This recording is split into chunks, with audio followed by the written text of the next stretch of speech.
అండి, welcome to Vijaya's వంటిల్లు. ఎలా ఉన్నారు అందరూ? బాగున్నారా? మేము బాగున్నామండి. ఏంటో చెప్పుకోండి. పులిహోర కాదు, కలిహోర. పులిహోర కాదు, కలిహోర. చూడండి ఎంత బాగుందో. ఇది దేవుళ్ళకి నైవేద్యం పెట్టుకోవచ్చండి. అమ్మవారికి పెట్టుకోవచ్చు, అయ్యవారికి పెట్టుకోవచ్చు. మీరు ఎప్పుడైనా విన్నారా ఈ పేరు? వినే ఉంటారు కొంతమంది విని ఉండరు. చాలా బాగుంటుంది టేస్ట్. కలిహోర చేసి చూపిస్తాను. కలిహోర స్టార్ట్ చేద్దాం. మరి ముందు స్టవ్ మీద పెనం పెట్టుకొని కొంచెం మసాలా చేసుకోవాలండి. కలిహోర కావాల్సిన మసాలా కొంచెం ఆవాలండి. ఒక స్పూన్, పెద్ద స్పూన్ ఆవాలు, ఒక అర స్పూన్ జీలకర్ర.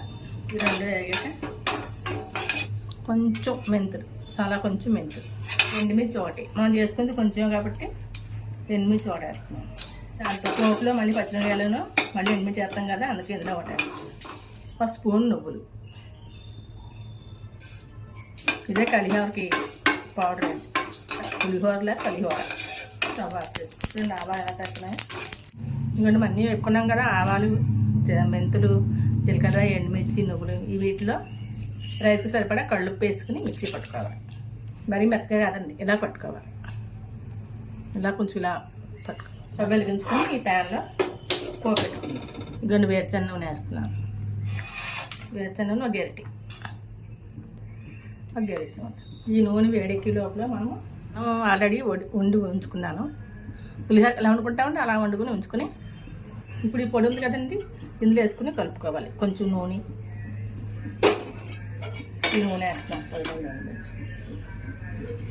ఉప్పు వేస్తాం కదా ఆల్రెడీ, ఇద్దరు మనం నూనె వేసి కలుపుకోవాలి. ఇలా కలుపుకోవాలండి. ఆ పొడి వేసుకోవాలి. వేడెక్కింది కదా, ఇందులో కొంచెం నెయ్యి కూడా వేసుకున్నాను. బాగుంటుంది నెయ్యి కూడా వేసుకుంటే. ఒక స్పూన్ నెయ్యి వేస్తాను. రైస్ సరిపడా మన క్వాంటిటీని బట్టి ఒక స్పూన్ మినపప్పు అండి. పులిహోర పప్పులే ఒక స్పూన్ శనగపప్పు, ఒక స్పూన్ పలుకులు. ఆవాలు అవి అక్కర్లేదు, ఎందుకంటే అందుకే మనం ఆవాలు వేస్తాం కదా పొడిలో. ఎందుకంటే మనం అందులో ఆవ పొడి వేస్తాం కదా, అందుకని ఇందులో ఆవాలు వేస్తాం. ఓకే, వేసింది కదా, నెయ్యి వేస్తాం కదా, అందిస్తున్నారు. చిన్నవి 2 ఎండుమిర్చి, ఎందుకంటే ఆల్రెడీ మనం అందులో ఒకటి వేసాం కదా, లేకపోతే కారం ఎక్కువ అయిపోతుంది. ఒక్క పచ్చిమిరపకాయ, కొంచెం కరివేపాకు.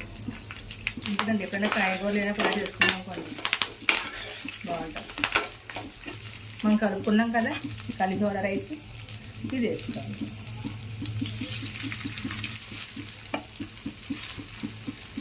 అంతే, వేరే ఈజీ. కలిహోర బాగా కలుపుకొని ఇలా పసుపు కూడా వేయండి.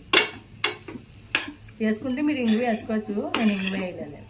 ఇందులో పెట్టుకుని ఒక 2 నిమిషాలు మూత పెట్టుకుంటే మగ్గుతుంది. మగ్గితే మనకి కలిహోర రెడీ. మూత తీసి చూద్దామండి. స్మెల్ బాగా వస్తుంది. నెయ్యి వేసుకున్నాం కదా, నెయ్యి స్మెల్, ఆవ పొడి స్మెల్, లైట్గా నువ్వుపప్పు వేసాం కదా, ఆ స్మెల్ అన్నీ బాగా తెలుస్తున్నాయండి. రెడీ. ఇప్పుడు కరింగ్ బౌల్లో తీసుకున్నాం. కలిహోర రెడీ. మీరు ట్రై చేసి చూడండి. నా వీడియో కనుక నచ్చినట్లయితే లైక్ చేయండి, షేర్ చేయండి, సబ్స్క్రైబ్ చేయండి. పక్కనే ఉన్న బెల్ ఐకాన్ క్లిక్ చేయండి. నా వీడియో కనుక మీకు నచ్చినట్లయితే లైక్ చేయండి, షేర్ చేయండి, నా ఛానల్ని సబ్స్క్రైబ్ చేసుకోండి. పక్కనే ఉన్న బెల్ ఐకాన్ క్లిక్ చేయండి.